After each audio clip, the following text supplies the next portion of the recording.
Em nome do Pai, do Filho e do Espírito Santo. Amém. Louvado seja nosso Senhor Jesus Cristo e para sempre seja louvado. Obrigada, Senhor, por mais este momento contigo. Que este momento de tanta revelação seja para nós uma oportunidade de crescimento na fé. Eu creio, Senhor, mas aumenta a minha fé. Bom dia, meu irmão, minha irmã. Pedimos ao Espírito Santo que hoje nos visite com todo o entendimento, com seus dons, nos cobrindo com a porção necessária para o nosso dia. E as leituras de hoje nos inspiram. E o Espírito Santo já vai nos dizer: tenha Deus em primeiro lugar.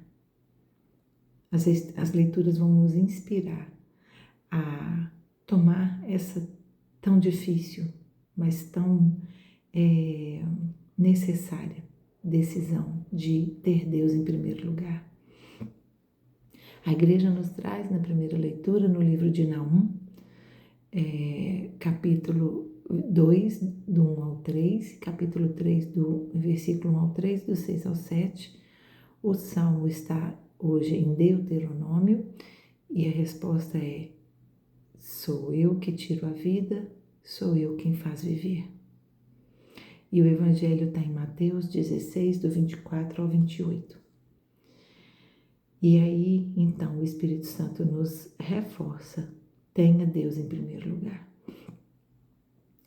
Na primeira leitura, no livro de Naum, a gente não costuma muito ler o livro de Naum, mas é importante a gente beber também dessa fonte, porque Naum é um profeta mais próximo, né, da vinda do Cristo. Então, ele é um profeta que anuncia a queda da Assíria, que era um dos impérios, até a gente falou ontem, né, dos impérios que as visões de Daniel mostravam, né? Então, ele anuncia a queda do império da Síria e de Nínive, e nessa queda ele vai falar dos inimigos. É uma queda que os inimigos do povo de Deus vão experimentar, e a gente vai lembrar o que Daniel ontem já nos mostrou, né? O profeta Naum vai nos lembrar isso, que Deus não permite que impérios violentos e justos fiquem de pé. Então ele vai anunciar para o povo essa queda. Então ele vai anunciar essa invasão, né? Que essa invasão do Reino do Norte, que eles viviam naquele tempo. O Reino do Norte é o Reino de Judá, e ele anuncia que o povo vai ser libertado. Ele é boca de Deus para anunciar que o povo vai ser libertado. Quantos séculos na história o povo fica sucumbido a um império violento, e Deus vem dizer, através do profeta, que ele vai ser libertado. E de fato, né? Deus liberta o seu povo e todos esses impérios caem. E então ele diz, ele anuncia ao povo a libertação, e ele diz ao povo: celebre suas festas, né? Faça o que tem que fazer, celebre seus cultos, coloque Deus em primeiro lugar, pare de lamentar o sofrimento. É como se ele estivesse dizendo isso. Você está aprisionado, mas você não precisa estar derrotado, porque a nossa fé tem que estar em Deus. E ele então vai dizer que o Senhor vai restaurar seu resplendor, o resplendor do seu povo, do Reino do Norte, que estava tão sucumbido. E ele fala então também da destruição de Nínive, uma cidade cheia de pecados. Olha como Deus, ao longo da história, vai trazendo para a gente a destruição do império do pecado, dos lugares em que o pecado ele é o centro. E vai nos dizer que a vitória que Deus proclama é quando ele é colocado em primeiro lugar. a libertação é dele. Então ele diz, ele proclama a vitória de Deus sobre o pecado. E assim hoje Deus proclama na nossa vida a vitória dele sobre o pecado que hoje vivemos, sobre o pecado que estamos apegados e que muitas vezes não queremos libertar-nos dele, como se fosse tudo na nossa vida. Mas o profeta está proclamando que a vitória é de Deus. E então, de fato, Nínive é destruída. E ele fala, celebre, povo, celebre a vitória. E é interessante uma coisa que eu estava observando nessa leitura. Quem derrota o Império Assírio não é o reino de Judá que foi lá combater. Foi outro império. Isso Deus está nos mostrando que nem toda batalha nossa somos nós que vamos ter que pegar com o nosso punho forte e ir lá lutar. Tem batalhas que Deus manda nossa libertação através de outras pessoas, outras situações. Muitas vezes Deus vai resolver nossa vida por outras vias que não por nós mesmos, para nos mostrar que não é nossa força que nos liberta, mas a dele. Deus está nos dizendo, então, que nessa passagem eu posso entender que Deus envia auxílio para nos libertar. Mas ele fala, faça a sua parte. Coloque Deus em primeiro lugar. E ele vai ser seu sustento. Olha que palavra bonita. Que palavra bonita, tenha Deus em primeiro lugar. E ai de nós se não colocarmos, porque vamos defender de nós mesmos que somos fracos, que somos miseráveis, somos nada. Podemos estarmos aí no mundo cheios de reconhecimento, cheio de glórias, mas isso é fraco diante de Deus, porque a nossa parte é honrar Ele e confiar que Ele é que vai trazer a nossa libertação. Não é o nosso braço forte, que temos a ilusão que o mundo diz, que o mundo tantas vezes nos diz, você tem que fazer, é você quem vai conseguir, faça você mesmo, minha vontade, minhas regras, meus desejos, eu quero. Gente, ô palavrinha tão pequena e tão traiçoeira que é eu. Repara como a gente fala o eu, quantas vezes no dia. Fico pensando muito sobre isso. Quanto a gente fala, a gente abre a boca para falar e a gente diz eu. E Deus nos convida a falar. Fala que eu estou em primeiro lugar. Dê glórias a mim.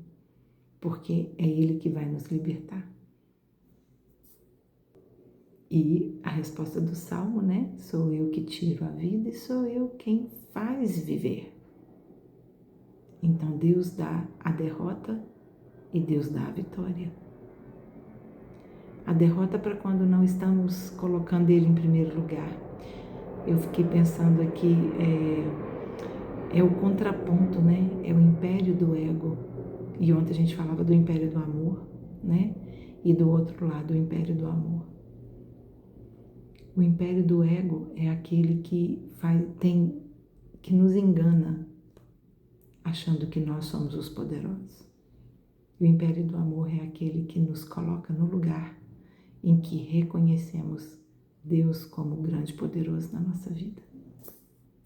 E no Evangelho, o Evangelho Jesus vai dizer, no momento do primeiro anúncio da paixão, antes da transfiguração, que foi ontem, Jesus vai dizer ainda para o povo, palavras difíceis, palavras de compromisso. Se quiser vir comigo, renuncie a si mesmo. Tome sua cruz e siga-me.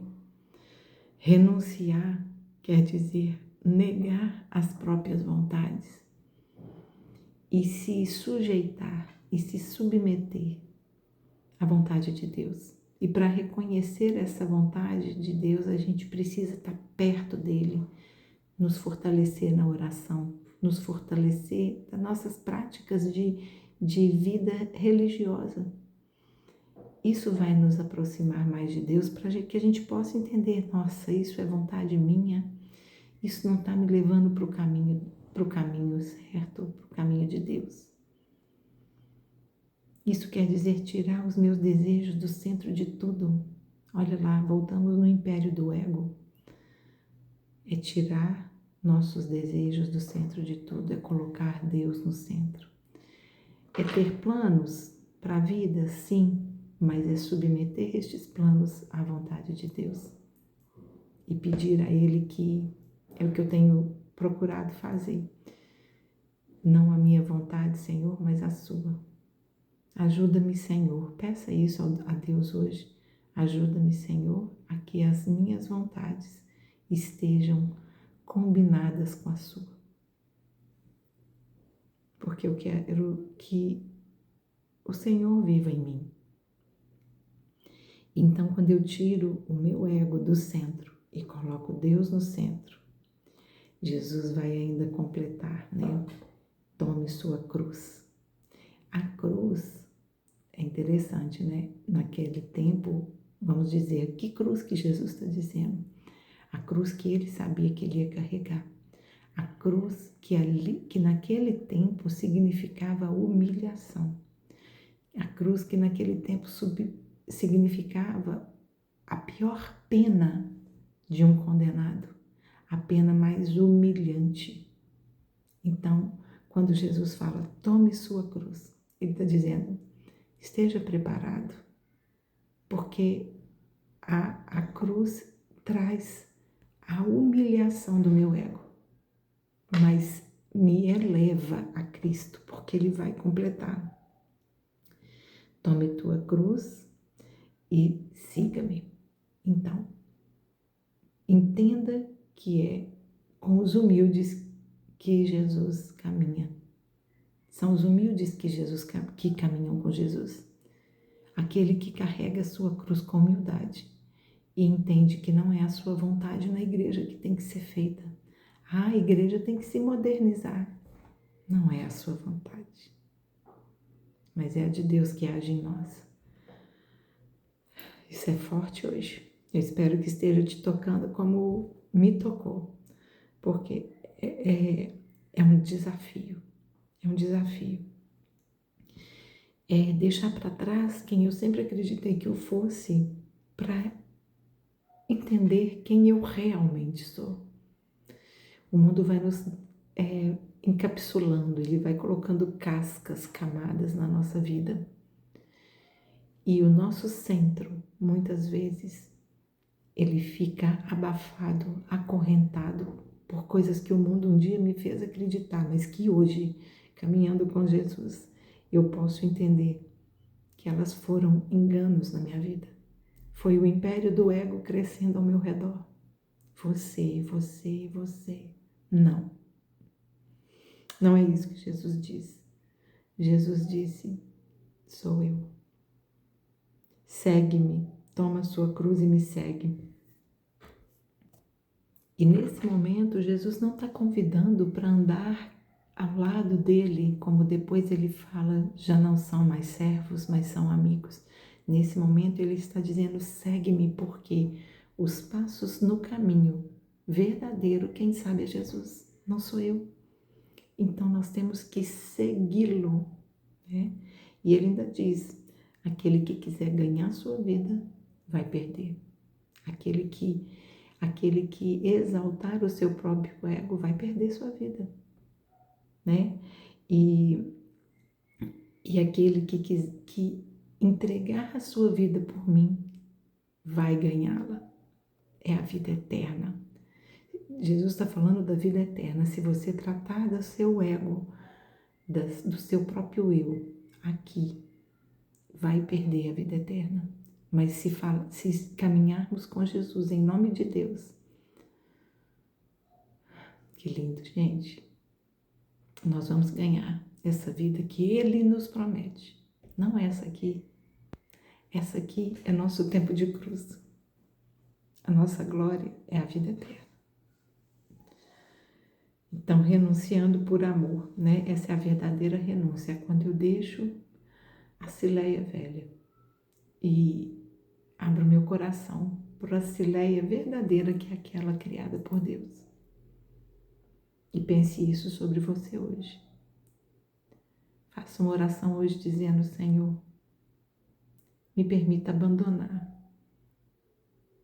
E aí você diz seu nome, a Cileia velha, para que a Cileia nova possa surgir. Então, com isso, a gente está entendendo que é só caminhando com Ele. E Ele ainda termina dizendo: a recompensa virá segundo nossas obras. É o que eu faço que conta. Se minha obra estiver no caminho dele, glória a Deus. Faça a sua parte. Assim como na primeira leitura, Naum vai dizer: celebre, faça a sua parte. Faça o que você tem que fazer. Hoje Deus também nos fala: faça o que é necessário para caminhar comigo. Tenha Deus em primeiro lugar. Glória a Deus, que essa palavra é maravilhosa. Meu Deus, eu achei que não ia sair nada hoje, porque eu acho que eu não tinha ainda me aprofundado em Naum. E meu Deus, como o Senhor é maravilhoso. O Senhor tira o maná do nada. O alimento que o Senhor nos manda sai do nada. Porque eu quero um dia dizer como Paulo: já não sou eu, mas é Deus que vive em mim. Essa é a nossa meta. Louvado seja nosso Senhor Jesus Cristo, para sempre seja louvado. Em nome do Pai, do Filho e do Espírito Santo. Amém. Nossa Senhora de Lourdes, rogai por nós.